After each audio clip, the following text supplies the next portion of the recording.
secret kept for decades can weigh more than a lifetime. When I discovered I was pregnant that summer of 1962, I never imagined I would never know who my child's father was.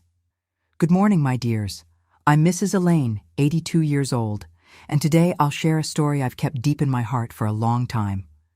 Before I begin, please like this video, subscribe, and tell me in the comments where you're watching from. It's always a joy to know my stories reach so many different places. In 1962, I was a 19-year-old girl full of dreams with my whole life ahead of me. I lived in Millbrook, a small town in rural Pennsylvania, where everyone knew each other and secrets spread faster than rainwater down a hill. My father owned the only fabric store in town, a respected establishment that supplied materials to local seamstresses and women who sewed for their families. Our house was behind the store, a simple but comfortable building with a backyard full of fruit trees that my mother tended with such care.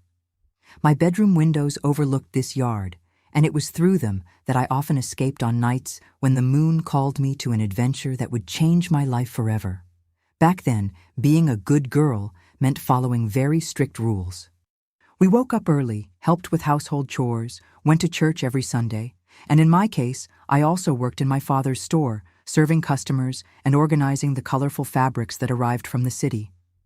My hands still remember the feel of each texture, the softness of cotton, the delicacy of silk, the shine of satin we used for party dresses. It was in the store that I met Gregory. He was the son of Mr. Joseph, owner of the town's most traditional bakery. He always came to buy fabrics for his father's employees' uniforms, and over time, these visits became more frequent and less related to business. Gregory was a handsome young man from a good family, hard-working, exactly the type of boy every mother dreamed of for her daughter. "Elaine, that son of Mr. Joseph can't take his eyes off you," my mother would say with a knowing smile. "He's a good catch, comes from a decent family." And so, with my parents' blessing, we began a traditional courtship, as was proper in those days. He visited me on Sunday afternoons. We sat in the living room under my mother's watchful eye, who pretended to sew while monitoring us. We walked in the town square after church, always holding hands, greeting acquaintances. Gregory brought me flowers and sometimes chocolates that he made himself at the bakery. It was a sweet, peaceful romance, approved by everyone. But my restless heart wanted more than that tranquility. It was in June 1962, during the summer festivals, that my life changed forever. The town received a group of traveling musicians who performed at the fairs. Among them was Isaac, a long-haired guitarist with an easy smile, who sang songs about distant places, forbidden loves, and freedom. Just one look during his performance was enough to light something inside me. "Do you always come to watch shows alone like this?" he asked when he saw me observing the band's rehearsal the next day behind the church. "I shouldn't be here," I replied, feeling my face burn, "but your music brought me." Isaac smiled in that way that made my heart race. Music has that power, makes us go where we shouldn't, feel what we shouldn't feel. We began meeting secretly in the old abandoned warehouse behind the movie theater. Isaac came to town every 2 weeks with his band. On those nights, I escaped through my bedroom window, tiptoed across the yard, and ran through the dark streets to our secret meeting place. With Gregory, I was the Elaine everyone knew, modest, obedient, the fabric store owner's daughter. With Isaac, I was someone else, free, passionate, able to dream of horizons beyond that small town. He told me about the big cities he visited, taught me songs, spoke of a world where women could choose their own paths. "Come with me next time I leave," he would say. "We can see the whole country together." I knew it was crazy, but at that age, at 19, you believe love is stronger than everything. And so I lived that double life. By day, Gregory's perfect girlfriend. By night, during the weeks Isaac was in town, the passionate lover of a wandering musician. Of course, it couldn't work out. Life has a strange way of making us pay for our choices. In August of that year, I started feeling morning sickness. My dresses became tighter at the waist, and my period, always so regular, didn't come for 2 consecutive months. At first, I tried to deny the obvious.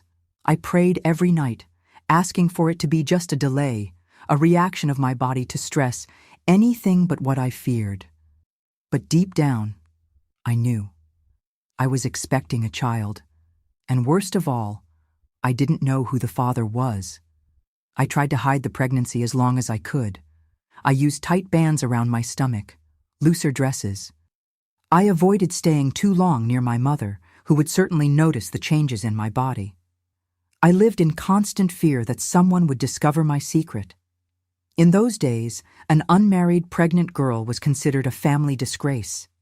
She would be thrown out of her home, rejected by society, often sent away to have the baby in secret, which would then be given up for adoption. Others were forced to hastily marry the child's father, but in my case, how could I explain that I myself didn't know who the father was? I spent weeks in agony, not knowing what to do. I thought about telling Gregory, pretending the child was his, but I couldn't deceive him that way. I thought about running away with Isaac, but he led an unstable life, without roots, without guarantees. And there was always the doubt, what if the child wasn't his? While I struggled with this dilemma, fate decided for me. It was a Sunday. We were all at church, as usual. The heat inside the church was unbearable that morning. The candles, the incense, the bodies pressed together on wooden benches, it all created a suffocating atmosphere. I was wearing a very tight girdle to disguise my growing belly. Perhaps because of that, or the heat, or the weight of guilt I carried, I felt strong dizziness in the middle of the service. I remember seeing my mother's worried face approaching, hearing distant voices asking if I was all right. And then everything went dark. When I awoke, I was in the church vestry. Father Matthew, Dr. Wilson, my parents, and Gregory were all around me, all with grave expressions. The doctor had examined me while I was unconscious and discovered my secret. "Your daughter is approximately 3 months pregnant," I heard Dr. Wilson tell my father in a low voice, but not low enough that I couldn't hear. The silence that followed was the most frightening sound I had ever heard. I saw my father's face transform, going from concern to shock, and then rage. My mother began to cry silently, covering her face with her hands. Gregory was pale and motionless like a statue. When we left the church, I tried to explain, to say something that might ease the situation, but there were no words. My father took me home in absolute silence, while people watched us and whispered. In that small town, news flew, and before we even reached home, half of Millbrook must have known that the fabric store owner's daughter was expecting a child without being married. At home came the explosion I had so feared. "You have dishonored our family," my father shouted, hitting the wooden floor with his cane. "How could you do this to us, to Gregory?" "Dad, I can explain," I tried to say, but he didn't want to hear. "Explain what? That you gave yourself before marriage? That you made fools of us?" My mother just cried in a corner of the kitchen, unable to look me in the eyes. Then we heard loud knocks on the door. It was Gregory, accompanied by his parents. They had come to demand explanations.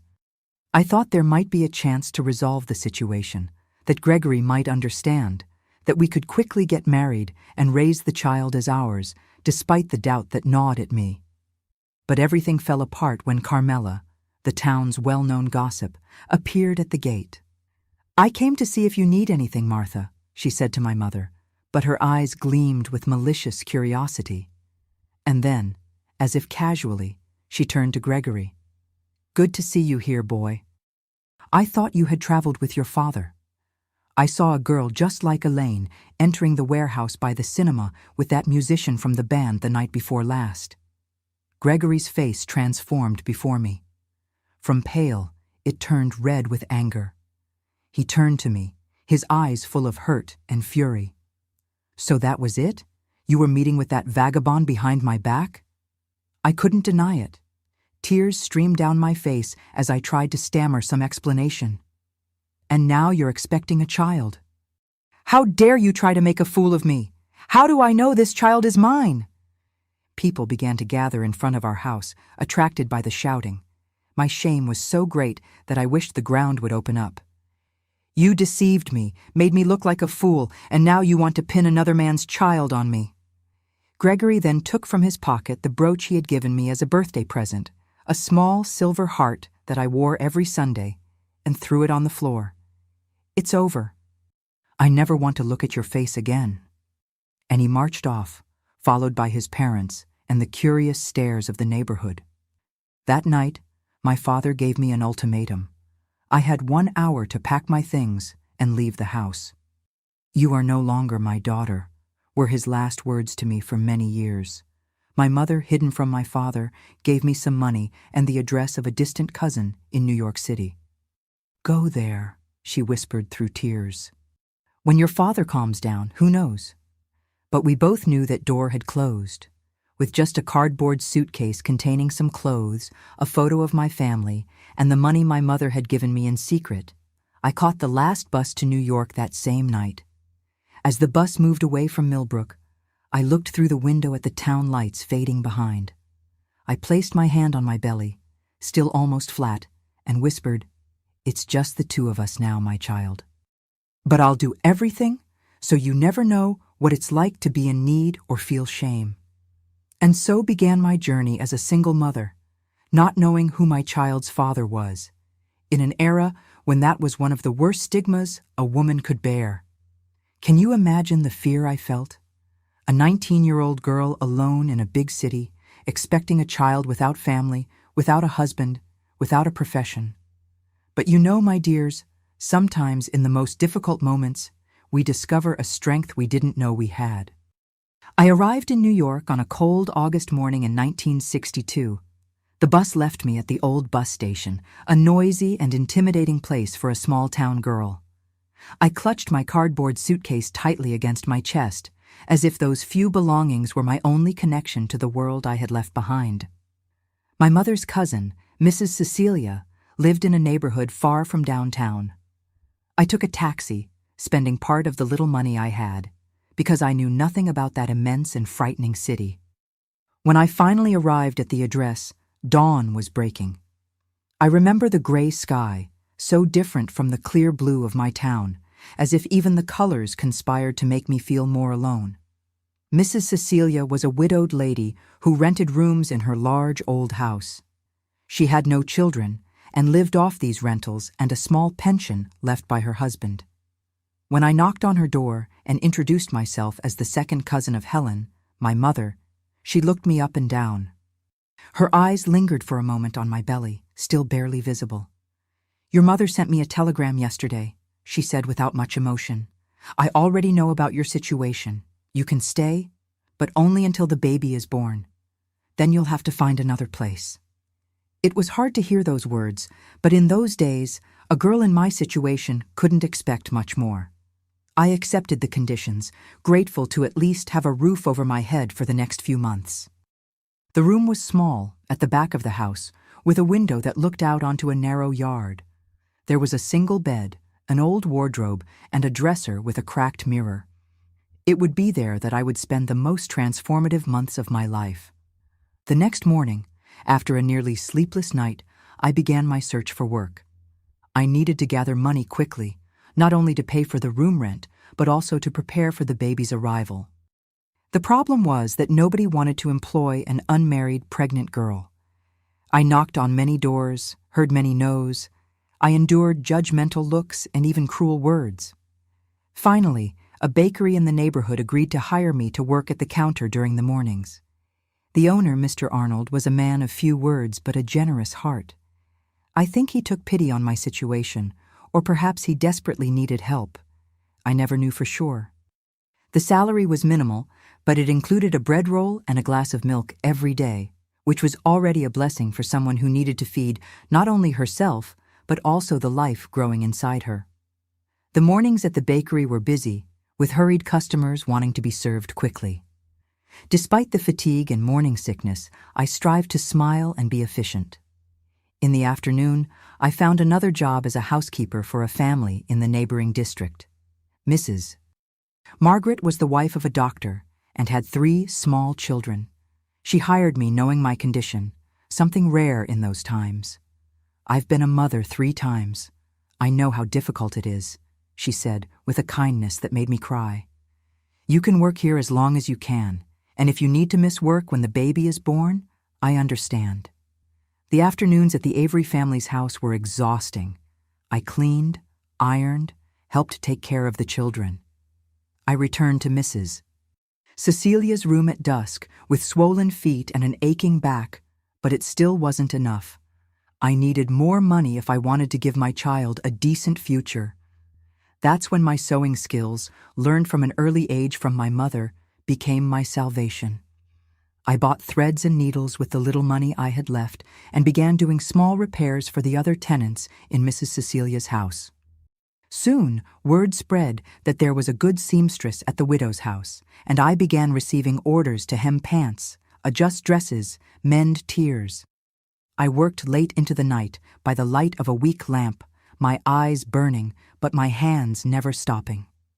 I sewed while dreaming of a better future, where my child would be proud of me, where we wouldn't need to hide or be ashamed. My belly grew, and with it, the difficulties.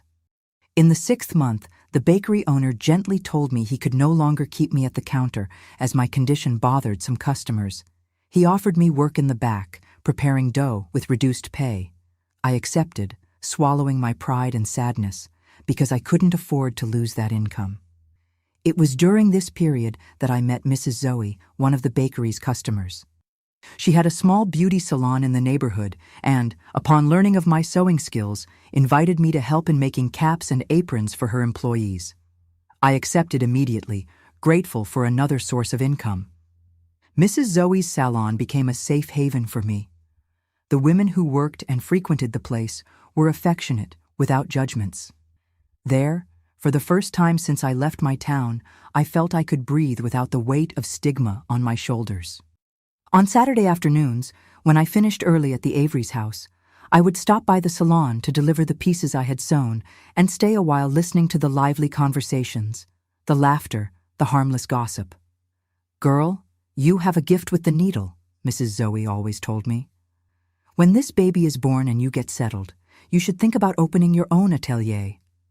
Those words planted a seed in me, a dream for the future that helped me keep going on the most difficult days. Time passed, and my belly got so big that even working as a housekeeper became almost impossible. Mrs. Avery, compassionate as always, offered me lighter work, just taking care of the family's clothes, which I could take to wash and iron in my room. March 1963 arrived with suffocating heat. My son was expected to be born in the middle of the month, and I was still struggling to gather enough money for the delivery expenses and the first few months.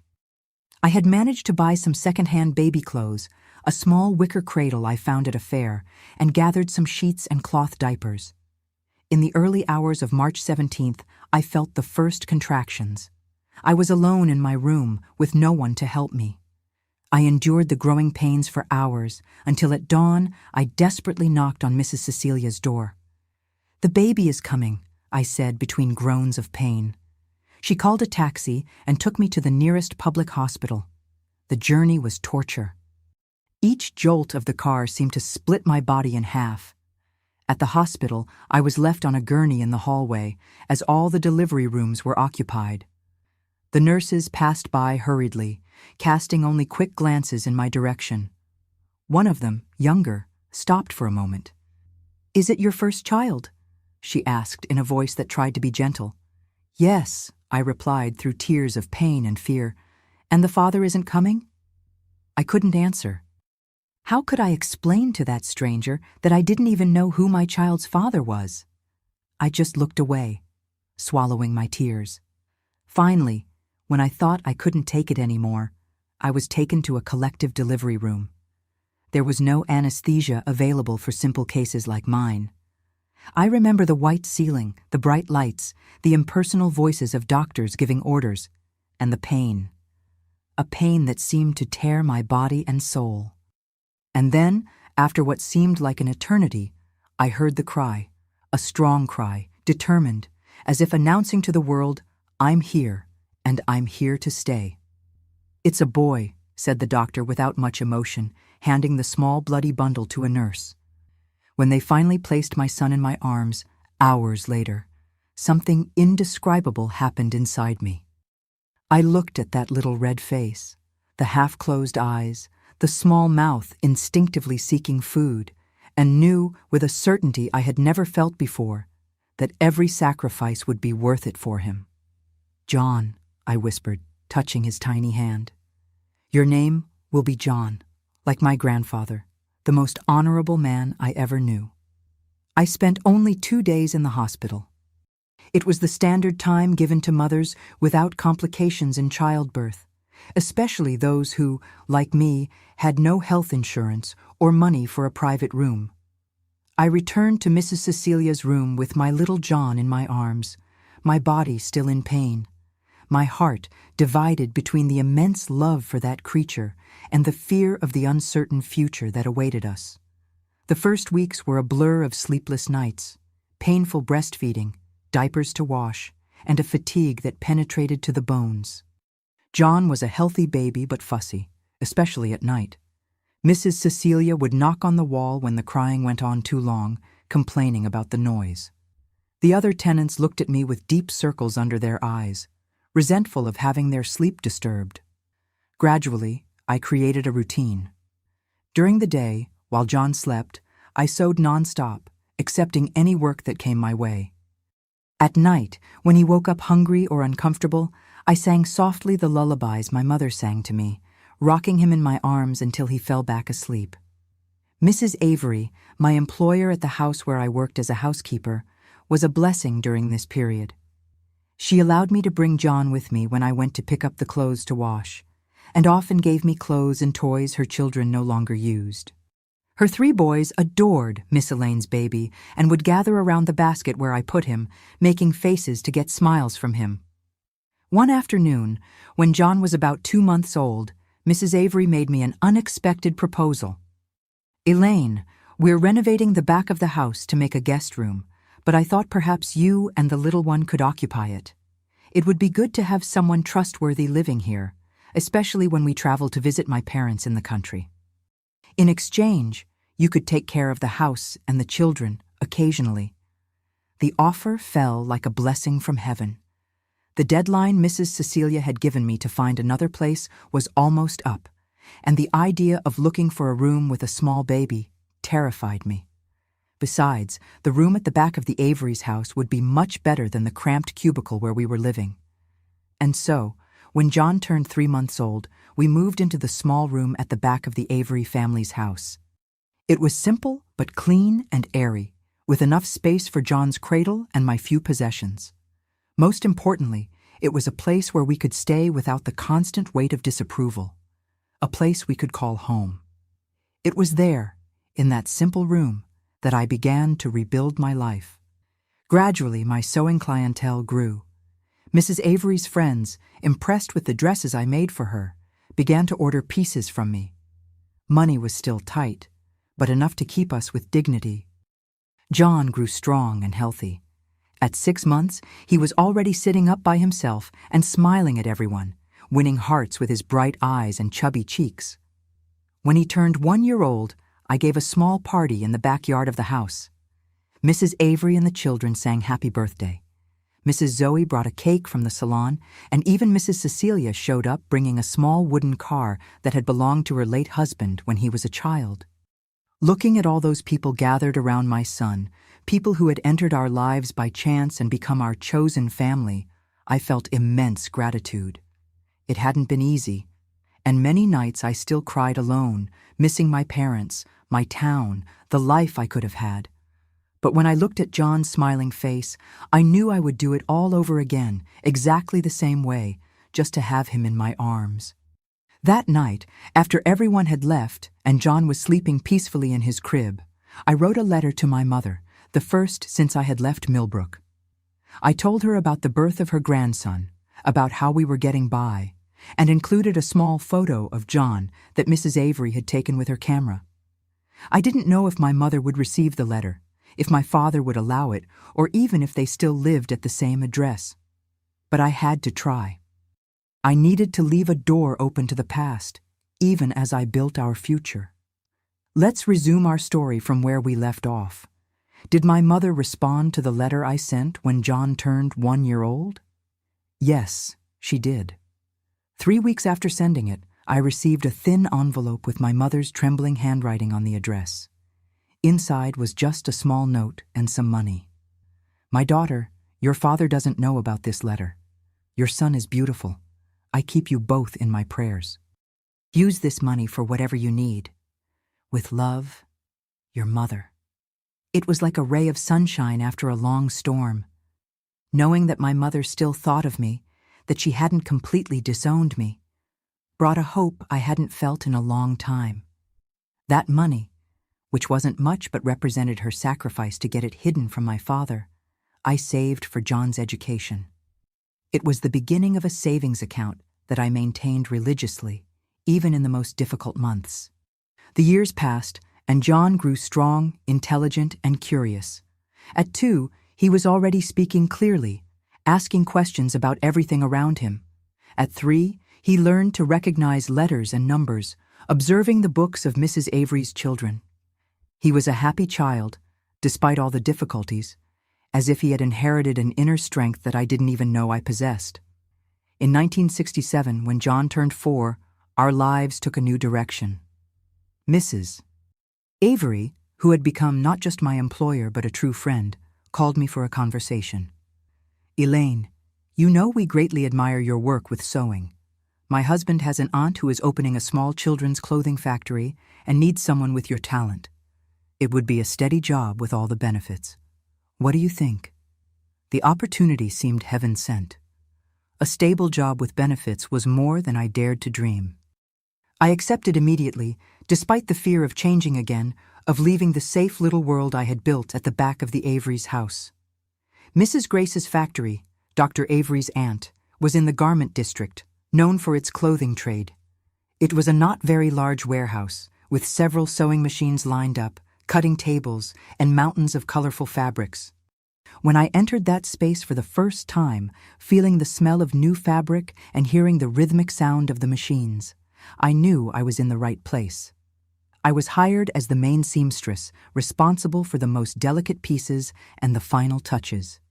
The salary was better than anything I had earned until then, and the hours allowed me to leave John at the newly opened public school in the morning and pick him up in the afternoon. In the first months, we continued living at the back of the Avery's house, but with the stability of the new job, I began looking for a place of our own. It was difficult to find someone who would rent to a single woman with a child, but I finally managed to get a small apartment on the 3rd floor of an old building not far from the factory.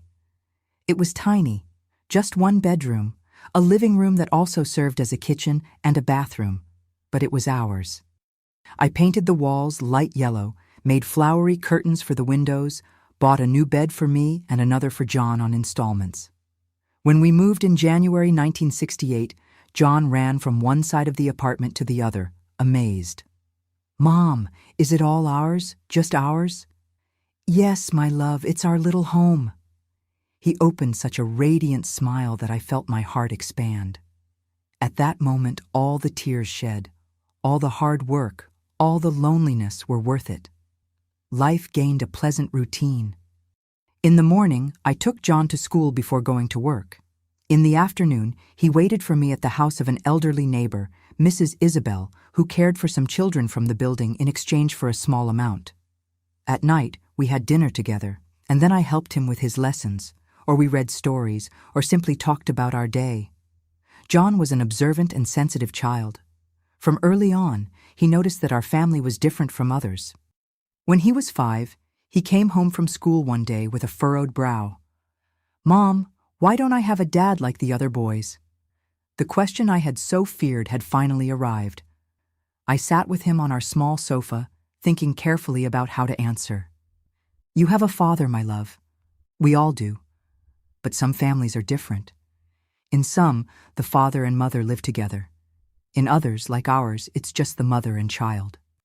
"But where is my father? Why doesn't he live with us?" How do you explain to a child something that even I didn't fully understand? I opted for a simplified version of the truth. Your father lived in another town, And we separated before you were born. He doesn't know about you. Can we find him? Tell him about me?" John's hopeful look broke my heart. How could I tell him that I didn't know who his father was? That it could be one of two men, neither of whom would probably accept him? "I don't know where he is now, dear, but one day when you're older, we'll talk more about this. The important thing is that we have each other, right?" He nodded, seeming satisfied with the answer for the time being. And the subject was temporarily forgotten, but I knew it would return, that the questions would become more complex as he grew. At the factory, my work was increasingly recognized. Mrs. Grace, an energetic lady in her 60s, had noticed my talent for creating new models, not just copying existing ones. In 1970, she promoted me to head of the creative department with a significant salary increase. "You have good eyes for fashion, girl," she would say with her heavy Boston accent. "You know what mothers will want to dress their children in before they even know it themselves." With a new position came new responsibilities, but also more creative freedom. I began designing entire collections, inspired by the clothes I saw in magazines and in expensive store windows, but adapted to the budget of ordinary families. My ideas were fresh, different, and sales grew rapidly. John, then 7 years old, often accompanied me to the factory on Saturdays.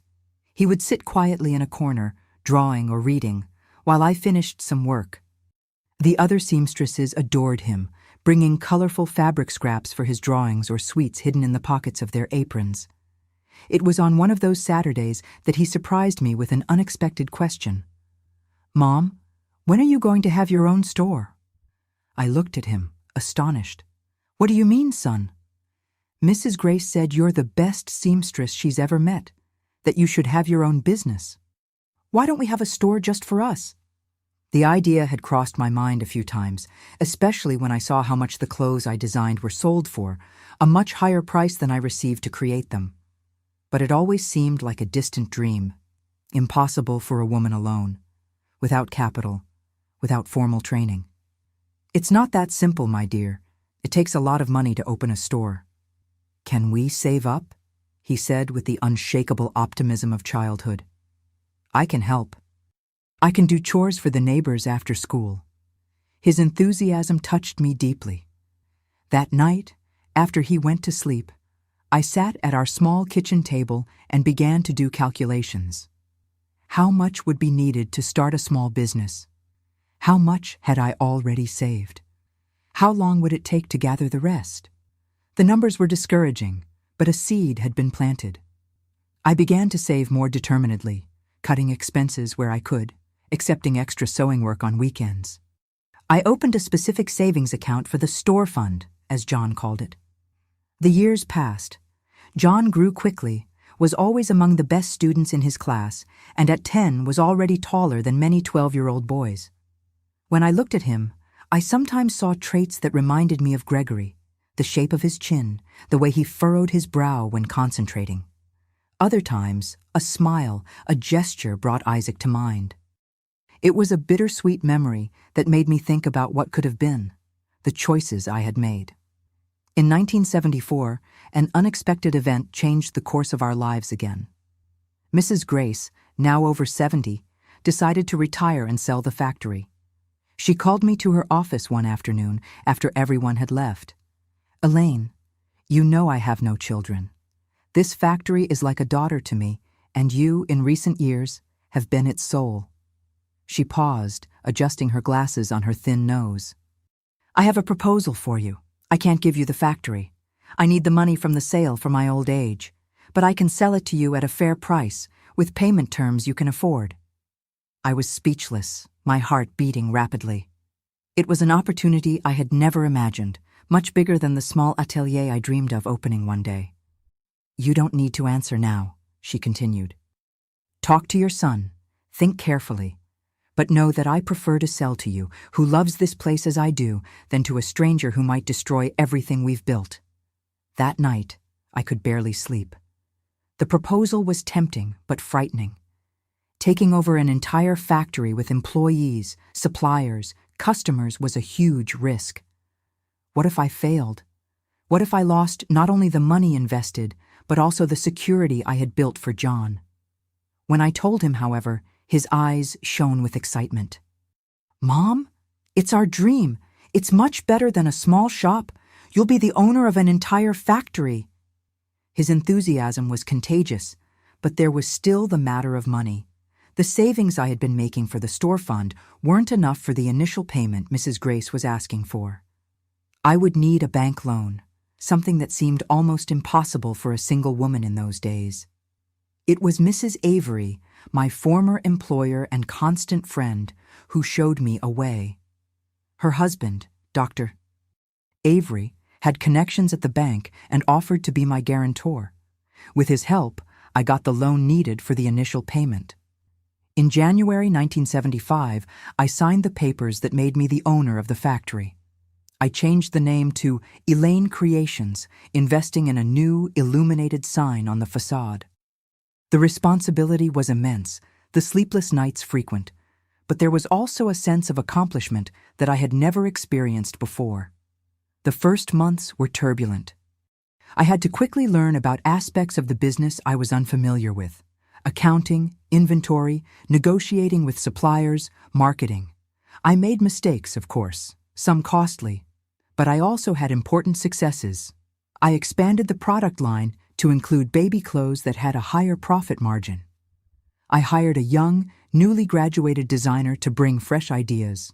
I invested in advertisements in the most popular women's magazines. John, now 12 years old, spent more and more time at the factory after school. He had a natural talent for numbers and soon became my unofficial assistant, helping with accounting books and inventory control. His constant presence at the factory raised eyebrows, a boy in a predominantly female environment, but he didn't seem to mind. "I like to be where you are, Mom," he would tell me when I asked if he wouldn't prefer to be playing ball with friends. As the factory grew, our personal life also improved.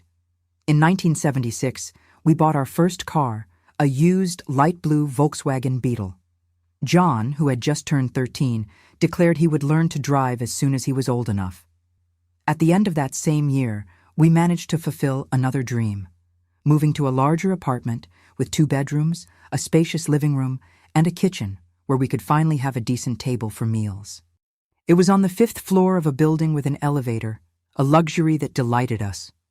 From the living room window, we could see a piece of Central Park, a view that never ceased to amaze me, even after years living there.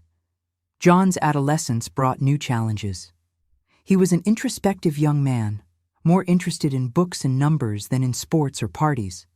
At school, he excelled in math and science, but had few close friends. Sometimes I worried if the absence of a father figure had affected his development, if my efforts to be both mother and father had been enough. But he seemed happy, in his quiet and reflective way. His teachers praised him, saying he had potential for a brilliant career. When he turned 15 in 1978, he already knew he wanted to study accounting at university. "I'll take care of the factory's finances," he would say, with a determination that reminded me of myself when young. "We'll expand, open stores in other neighborhoods, maybe even in other cities." His enthusiasm for the business I had built filled me with pride. It wasn't the path I had imagined for him. Secretly, I dreamed of seeing him become a doctor or lawyer, but it was a choice I respected, and that made sense for our small world. As John approached adulthood, the questions about his father, temporarily forgotten during childhood, began to resurface with more force. At 16, during an ordinary dinner in our apartment, he approached the subject directly. "Mom, I think I'm old enough now to know more about my father. Who was he? Why did he never try to find us?" The question, though expected, still caught me off guard. I looked at the young man before me, for that's what he was becoming, a man. And I knew he deserved more than the half-truths I had offered over the years. "It's a complicated story, son," I began, feeling my heart race. "And it's not something I'm proud to tell, but you're right. You're old enough to know. Should I tell him the whole truth about the 2 men, about my indecision, about the fact that I really didn't know who his biological father was? How would he react to that? Would it be too heavy a burden to place on his young shoulders? As I struggled with these questions, looking at my son's expectant face, the phone rang, interrupting our moment. It was from the factory, an emergency with a large order that needed to be delivered the next day. The conversation would have to wait.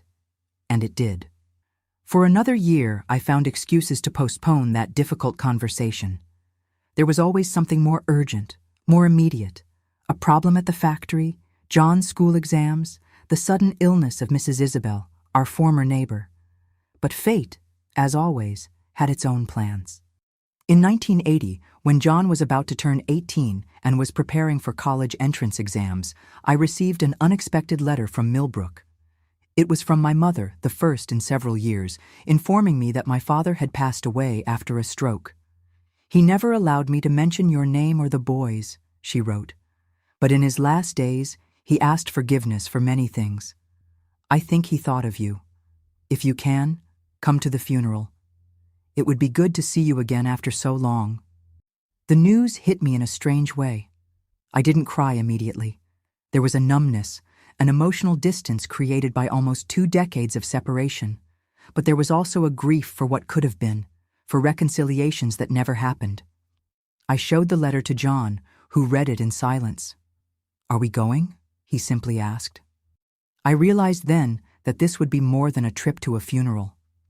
It would be a return to the roots, a confrontation with the past I had left behind, and perhaps, finally, the opportunity for the conversation we had been postponing. The letter about my father's death arrived on a Saturday morning in July 1980. John and I decided to travel to Millbrook the following day. I closed the factory for 3 days, the first time I had done so since taking over the business, and we set off on an interstate bus, carrying only a small suitcase with clothes for the funeral and a few days' stay. The journey was silent. Each of us, lost in our own thoughts, observed through the window the landscape that gradually changed, the buildings and asphalt of the city giving way to green fields, plantations, small country towns. John, beside me, read a book, but I noticed his eyes stayed for long periods on the same page, his mind clearly elsewhere. "What was my grandfather like?" he asked suddenly, breaking the silence. I took a deep breath, seeking fair words to describe a complex man who had been both rigid and authoritarian, as well as hard-working and honorable. "Your grandfather Anthony was a man of firm principles. He grew up in a different time, with different values. He was hard, sometimes too severe, but he believed he was doing the best for the family. He was respected in town. He worked from dawn to dusk in that fabric store. His hands were calloused from carrying heavy bales, but I never heard him complain about work." I paused, remembering my father's face on Sunday mornings, when he shaved before church. He loved music, you know. He didn't play any instrument, but he knew all the lyrics to the old songs. On Sundays after lunch, he would put records on the phonograph and sing to my mother, making her laugh with his awkward dancing. These memories, long forgotten, emerged unexpectedly, bringing a lump to my throat. It was strange how I could miss someone who had caused me so much pain. "Why did he never want to know us?" John asked with that direct frankness that always characterized him. "It was his pride, son. When I left, under the circumstances I did, it was a stain on the family's honor, something unforgivable to him. It wasn't about you, understand? It never was. It was about me, about what he saw as my transgression." John nodded, absorbing this information with the serious expression he assumed when trying to solve a particularly difficult problem. At 18, he was already taller than me, with broad shoulders that made me think about how quickly time had passed. He was no longer the little boy who held my hand to cross the street, but a young man about to begin his adult life. We arrived in Millbrook in the late afternoon. The town had grown in the 18 years since my departure, but it still maintained that small-town air, with its central square, the imposing church, the old houses with colored windows. We took a taxi from the bus station to my parents' house, my mother's house now, at the same address I had left so long ago. When the taxi stopped in front of the familiar gate, I felt my heart quicken. The house seemed smaller than in my memories, the blue paint on the windows a bit peeled, the front garden less exuberant. But it was still the house where I was born and raised, the place I once called home. John got out of the taxi first, taking our suitcase, while I remained paralyzed for a moment, unable to take the next step. It was his encouraging look that gave me the strength to finally leave the car and walk to the gate. Before we even rang the bell, the front door opened. My mother appeared, looking much older and frailer than I remembered. Her hair, once black like mine, was completely white, tied in a simple bun. Her face, marked by deep wrinkles, lit up when she saw me. "Elaine," she said in a trembling voice, "you came?"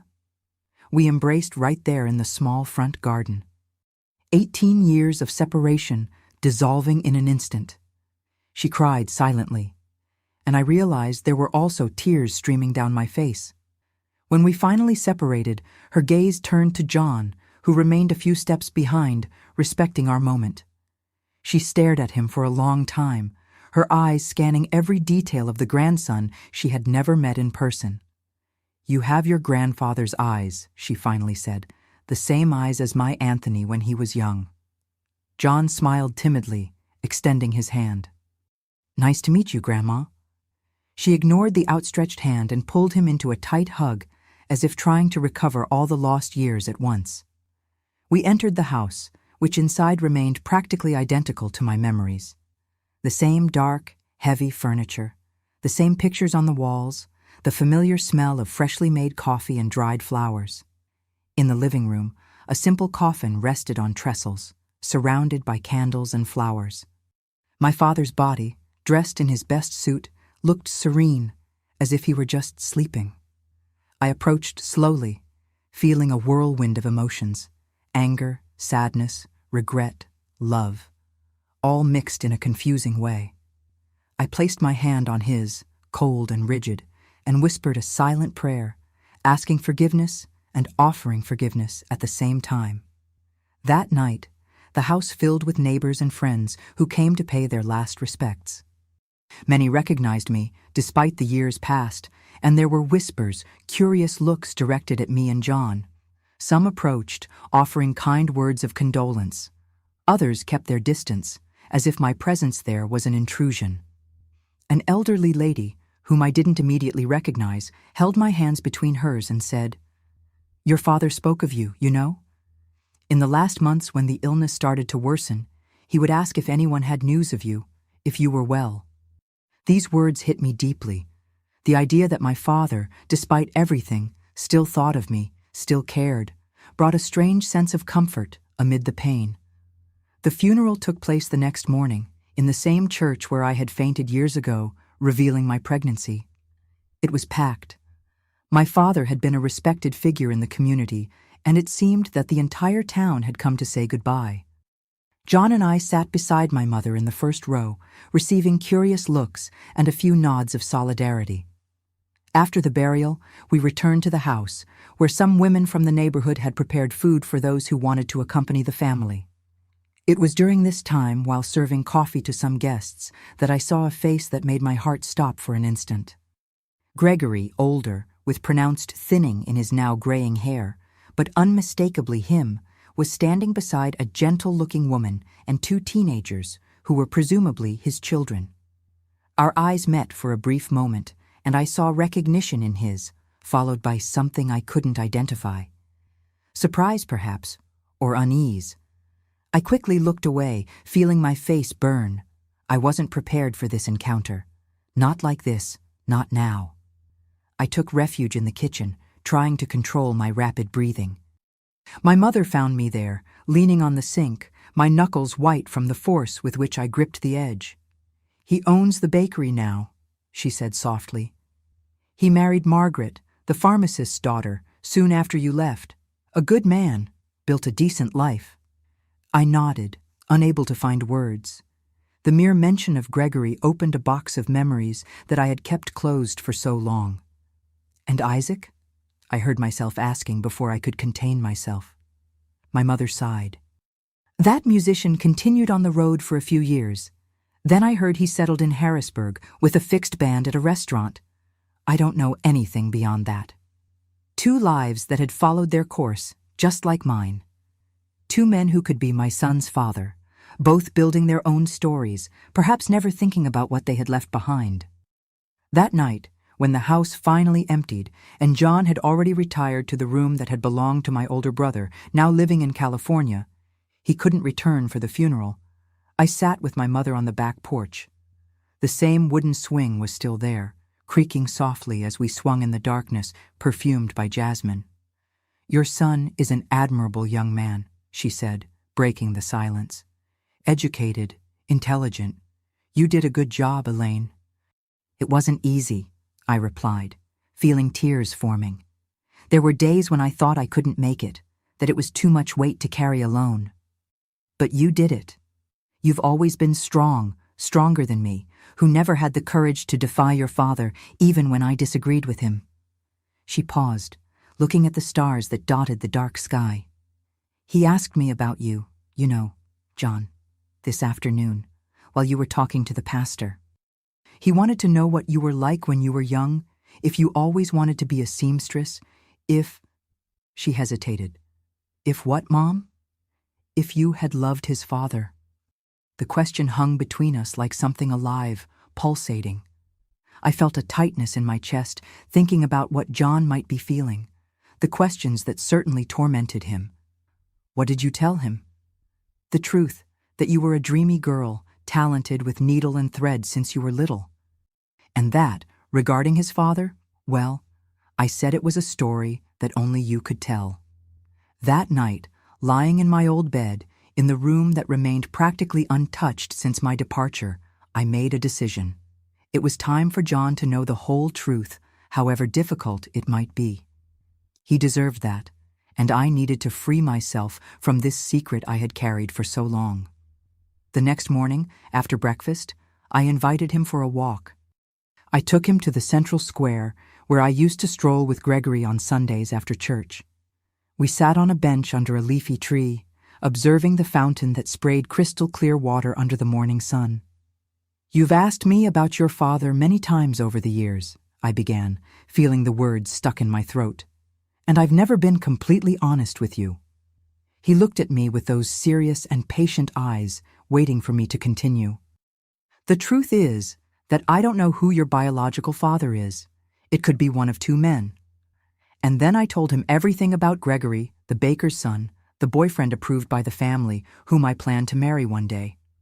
About Isaac, the itinerant musician who made me dream of a different, free, and exciting life. About how I was divided between the 2, living a lie that eventually collapsed when I discovered the pregnancy. John listened in silence, his face an impenetrable mask. When I finished, long moments passed without him saying anything. My heart was beating so hard I thought it might burst from my chest. "You saw Gregory yesterday?" he finally said. Not a question, but a statement. I nodded.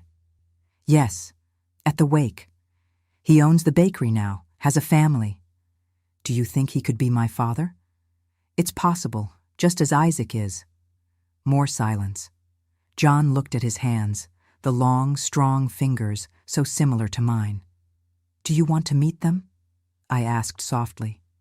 "We could look for Gregory today and maybe find out where Isaac is now." He raised his eyes, meeting mine. There was a determination in them that surprised me. "No," he said firmly.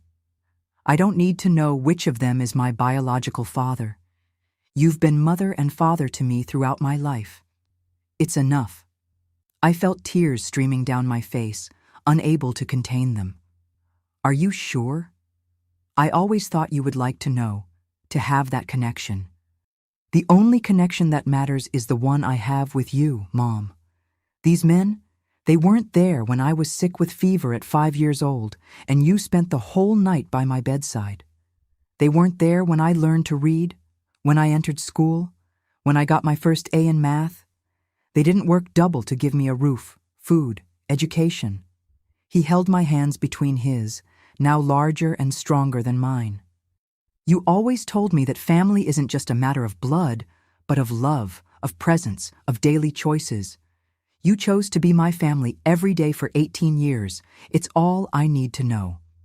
At that moment, sitting in a square in the town that had rejected me so many years ago with my son, the same son who had been the cause of shame and scandal, I felt a peace I had never experienced before.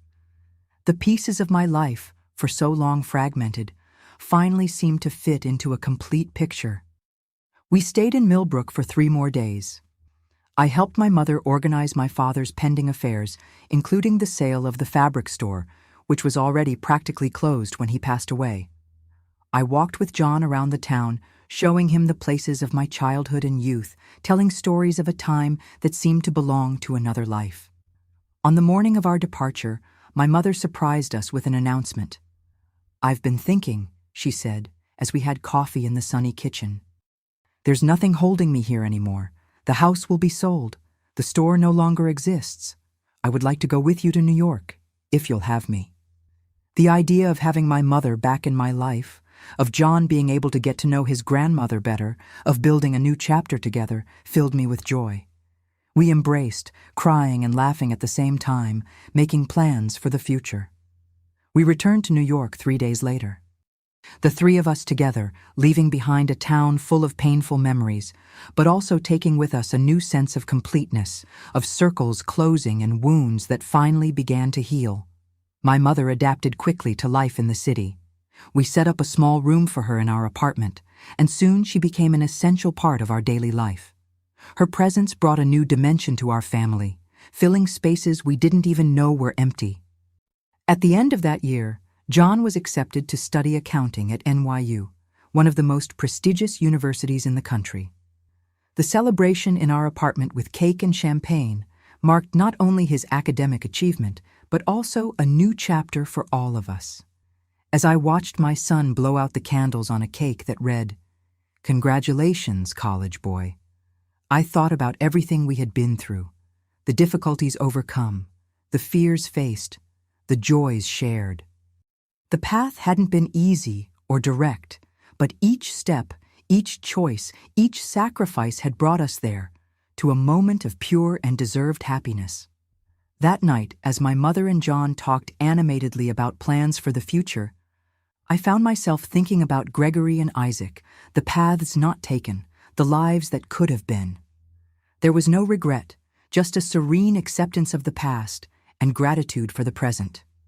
One of those men had contributed DNA to create the extraordinary being that was my son, but it was I who had shaped him, who had educated him, who had loved him unconditionally every day of his life. And that, I finally discovered, was what really mattered. The years that followed our return from Millbrook brought a new phase for our family. John dedicated himself heart and soul to his accounting degree, immersing himself in studies with the same determination that had always characterized him.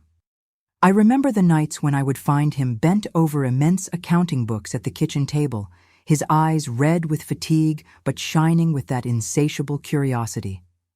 My mother's presence transformed our family dynamic. At 67, Helen, whom everyone always called Mrs. Nora, brought to our apartment not only her experience and wisdom, but also a renewed energy. Contrary to the stereotype of the elderly lady who just rests and watches life go by, she insisted on becoming an active part of our daily routine. "I'm old, not dead," she would say when I tried to prevent her from helping with household chores or at the factory. Soon, she found her place at Elaine Creations. With her skillful hands, she taught the younger seamstresses ancient techniques that were being lost. Her attentive eye for details and finishes further elevated the quality of our pieces. Customers loved talking to her, and her suggestions for the children's line, inspired by the clothes she used to make for me and my siblings, became some of our best-selling products. In 1982, when John was in the middle of his university course, we made an important decision: to expand the business. With the country's economy in crisis, many entrepreneurs would hesitate to take this step, but I saw an opportunity where others saw only risks. The large clothing factories were reducing production, leaving a space in the market that we could occupy with our quality pieces and more accessible prices. We rented a larger warehouse in the garment district, invested in more modern machines, and hired more seamstresses. John, even though still a student, took over the financial and administrative part, applying in practice what he learned in classes. His ability with numbers and planning, allied with my experience and creativity, formed a perfect partnership. The expansion brought challenges, of course. There were sleepless nights worried about payrolls, delivery deadlines, negotiations with suppliers, but it also brought enormous satisfaction to see our small family business growing, generating jobs, being recognized for quality and ethics in the treatment of employees and customers. In 1984, John graduated with honors, being the class speaker. Sitting in the audience between my mother and Mrs. Avery, who remained a constant presence in our lives, I felt such great pride that I thought my chest would explode. That elegant young man on the stage, speaking confidently about social responsibility and professional ethics, was the same baby I had cradled alone on nights of fear and uncertainty. Each of us, he said in his speech, carries the legacy of those who came before. But we also have the responsibility to build our own path, to transform what we receive into something even better to pass on. His words seemed especially directed at me, a silent acknowledgement of the journey we had shared. The graduation marked not only the end of an academic stage, but also the beginning of a new phase in the business. With John officially as a partner and financial director, Elaine Creations took its next big step, opening our first retail store. Until then, we had sold wholesale to other stores or directly from the factory to customers who knew our work. Having a retail space was an old dream that we finally realized in March 1985 on a busy street in Midtown. I remember the emotion of seeing the facade with our name, the elegant windows displaying our creations, customers entering curiously to know the pieces they had already heard about. It was in that store, on a rainy afternoon in August, that the past crossed our path again in an unexpected way. I was serving a customer, showing her our new collection of children's dresses, when I heard the doorbell. I looked up and saw a woman approximately my age, elegant in a navy blue dress, accompanied by a young woman who seemed to be her daughter. Something about her seemed familiar, but I couldn't immediately identify it. When I finished with my customer, I approached to serve them. The woman looked at me and smiled, a smile that awakened a distant memory. "Elaine? You're Elaine, aren't you?" I nodded, trying to place that face in my memories. "I'm Margaret, Gregory's wife. We saw each other briefly at your father's funeral a few years ago." I felt a chill down my spine. Margaret, Gregory's wife, the woman who had built a life with the man who could be the father of my son.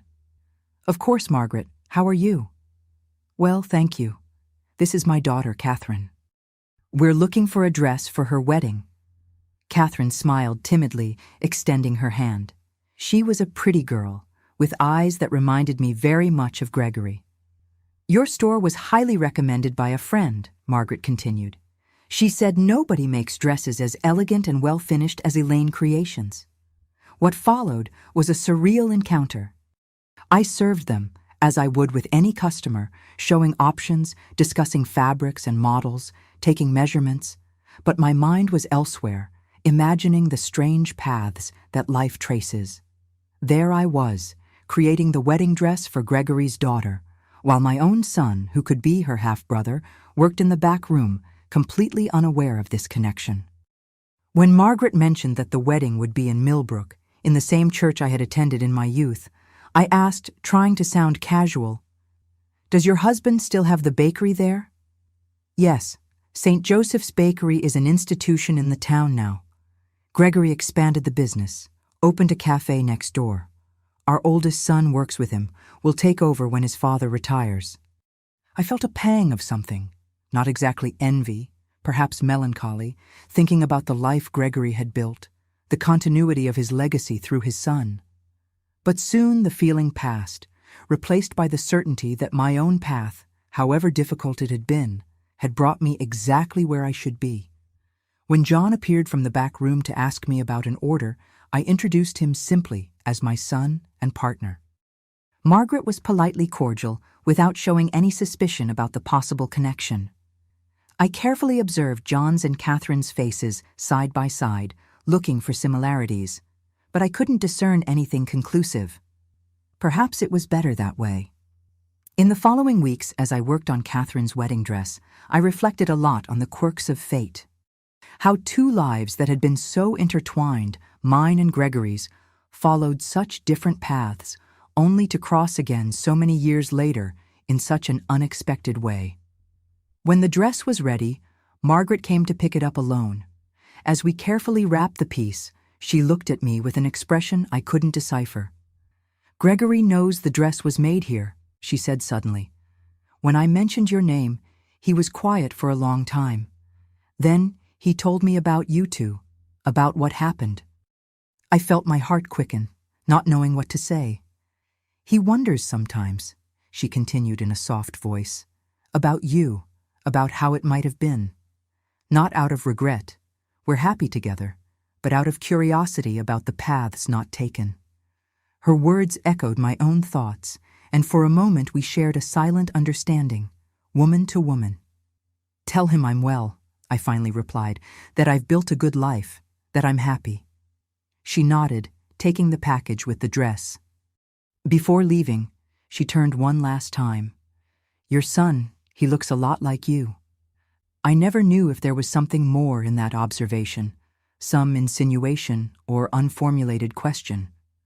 I preferred to believe it was just a kind comment, a way to end our brief reunion with courtesy. The dress I created for Catherine became an important milestone for Elaine Creations. Photos of the wedding were published in a local newspaper, and soon we began receiving orders for wedding dresses from all over the state. Almost without realizing it, we transitioned from children's and casual fashion to a line of party and wedding dresses that quickly became our specialty. In 1987, the year John turned 24, two events transformed our lives again. The first was the arrival of Mary, a newly graduated young designer whom we hired to help with the growing demand for wedding dresses. Intelligent, creative, and determined, she brought a new energy to the atelier and, without anyone planning it, captured my son's heart. I observed the romance develop first with concern. Mary was an employee, after all. Then with joy, seeing the happiness she brought to John. They shared not only love, but also compatible values, dreams, and ambitions.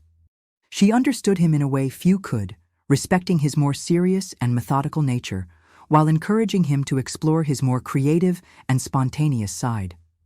The second event was less happy. My mother was diagnosed with a heart condition that, although not immediately fatal, would significantly reduce her life expectancy. The news hit us like a blow, especially because we had had so little time together after so many years of separation. "I don't want sadness," she said, with that quiet determination that always characterized her. "I've had a long life, met my grandson, reconciled with my daughter. What more could I ask for?" Her attitude toward the disease was a lesson in dignity and acceptance. She continued working at the factory as long as her strength allowed, insisting that the activity kept her alive. On afternoons when she felt more tired, she would sit by the apartment window, observing the movement of the city while doing small embroidery work, creating delicate details that became a special signature of our dresses. At the end of that year, John surprised me with the announcement that he had proposed to Mary. "The ceremony will be simple," he said, "just for family and close friends." What he didn't know was that Mary and I were already secretly working on her dress. A special creation that combined traditional elements with modern touches, reflecting her unique personality. The preparation for the wedding brought renewed excitement to our house, especially for my mother, who insisted on participating in all the details, from choosing the flowers to the menu for the small reception we would have in our apartment. "I'm going to live to see my great-grandchild," she declared, with a conviction that admitted no contradiction. So, don't take too long after the wedding. John and Mary married on a sunny afternoon in May 1988 in a small chapel in the Upper East Side. As I watched my son receiving his bride at the altar, dressed in the creation we had made together, I thought about how life comes full circle. The single girl, who had been thrown out of her house for being pregnant, was now a respected businesswoman, seeing her son, the very same one she had carried amid so much prejudice and difficulty, build his own family. The reception in our apartment was lively and welcoming. Mrs. Avery and Dr. Avery were there, of course, having become practically part of the family over the years. Mrs. Zoe, quite elderly now but still spirited as always, brought her girls from the salon, who had been my first sewing clients. John's college colleagues, factory employees, neighbors who had become friends. It was an eclectic group, united by genuine affection for the newlyweds. At one point during the party, I found John alone on the balcony, observing the sky that was beginning to be dotted with stars. "Happy?" I asked, stopping beside him. "More than I could express," he replied with a serene smile. "You know, Mom, I've been thinking about paths and choices." "What kind of choices?" "Yours, mine. How one decision can completely change the course of a life. If you had chosen differently back then in Millbrook, I might not even exist, or I would be a completely different person." He paused, looking inside the apartment where Mary was chatting animatedly with my mother. "Sometimes I wonder about him, my biological father, whoever he is. If he regrets not having known me, if he thinks about how it would have been. But then I realize it doesn't really matter. The family we've built, the path we've walked together, that's what defines who we are." His words echoed my own thoughts, the conclusion I had reached after years of reflection. I hugged my son, feeling a love so great it barely fit in my chest. "You gave me purpose, John. You taught me to be strong when I thought I couldn't go on. Everything I am today, I owe to you. And I owe everything to you, Mom. Absolutely everything." The months following the wedding brought important changes. John and Mary bought their own apartment, not far from ours. Elaine Creations continued to grow with the opening of a second store, this time specializing exclusively in wedding and party dresses. My mother, although with increasingly fragile health, remained active and involved in everything, especially when, in early 1989, Mary announced she was pregnant. The news brought indescribable joy, particularly for my mother, who seemed to gain new strength with the prospect of meeting her great-grandchild. Sarah was born in September of that year, a healthy and beautiful girl who from the first moment became the center of our universe. Seeing John hold his daughter for the first time, with that mixture of reverence and fear that only first-time parents know, was one of the most exciting moments of my life. "Now I understand how you felt," he said, looking in wonder at the small bundle in his arms. "This love is overwhelming." The months that followed were a whirlwind of diapers, bottles, sleepless nights, and indescribable joys. I became a doting grandmother, spending every free moment with my granddaughter, sewing tiny dresses and decorations for her room, singing the same lullabies I had sung to her father. My mother, as she had promised, lived to meet and love her great-granddaughter. The moments when the two were together, the woman at the end of life and the girl at the beginning, had something magical about them, as if an invisible circle was completed.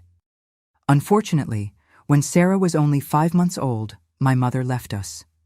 It was a peaceful departure during sleep, as she had always wished. The pain of loss was deep, but eased by the certainty that she had departed in peace, reconciled with her past, surrounded by the love of the family she valued so much. At her funeral, very different from my father's years before, there were only people who genuinely loved her. No appearances or social conventions, just the sincere celebration of a life that, despite the setbacks, had been full of meaning. In the years that followed, our family continued to grow and evolve. John and Mary had another child, Lucas, 3 years after Sarah. Elaine Creations established itself as a reference in bridal fashion, expanding to towns in the countryside and opening a branch in Boston. In 1997, at 54, I met Sebastian, a kind and good-humored widower who ran the delivery fleet for one of our fabric suppliers. We started as friends, sharing stories about our children and grandchildren, about the challenges of starting over after being alone for so long. Gradually, the friendship transformed into something deeper, a quiet companionship that caught me completely by surprise. I married him in a simple ceremony, with John as my best man. It was a new beginning that I had never imagined for myself, a second chance to experience a type of partnership that I had come to believe was not written in my destiny. With Sebastian, I got to know the America I had never had the opportunity to explore. We traveled together through the South. I saw the ocean for the first time at 57 years old, an experience that made me feel simultaneously tiny before the blue immensity and completely alive, as if every cell in my body awakened to a new dimension of existence. They were happy years of discovery and growth, not only personal, but also professional. Elaine Creations became Elaine and John, reflecting the true nature of the partnership we had built. More than a family business, it was the concrete symbol of our journey together, of the difficulties overcome and the victories won side by side.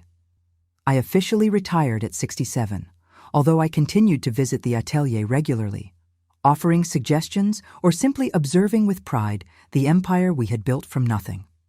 Sarah, my eldest granddaughter, began to show a natural talent for fashion design, suggesting that the family legacy could continue for another generation. Sebastian passed away 5 years ago, leaving a void that will never be completely filled, but also precious memories that I carry with me every day. Since then, I divide my time between John and Mary's apartment and Sarah's, who is now expecting her first child, my first great-grandchild. And so, my dears, we come to the present. Looking back at the journey I've shared with you throughout these videos, I realize how each moment, even the most painful ones, was essential to weave the multicolored tapestry that is my life. That frightened 19-year-old girl, thrown out of her home for being pregnant without knowing who her child's father was, could never have imagined that one day she would be a successful businesswoman, a proud grandmother, a woman at peace with her past and eager for the future. I never discovered who John's biological father was. I never knew if it was Gregory with his safe and conventional love, or Isaac with his free spirit and dreaming nature. And in the end, it really didn't matter. What matters are the choices we make in the circumstances that life presents us. What matters is the courage to move forward, even when the path seems impossible. What matters is love. The love that sustains us, that challenges us, that transforms us. My story isn't extraordinary.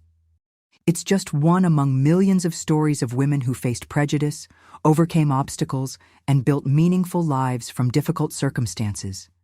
If it has touched you in some way, if it has brought comfort or inspiration, then it has fulfilled its purpose. I thank each of you who accompanied me on this journey. I'll continue answering your questions and sharing small stories here on the channel. Always remember, life comes full circle, paths cross in unexpected ways, and even the most painful mistakes can lead us to wonderful places we might never have found otherwise.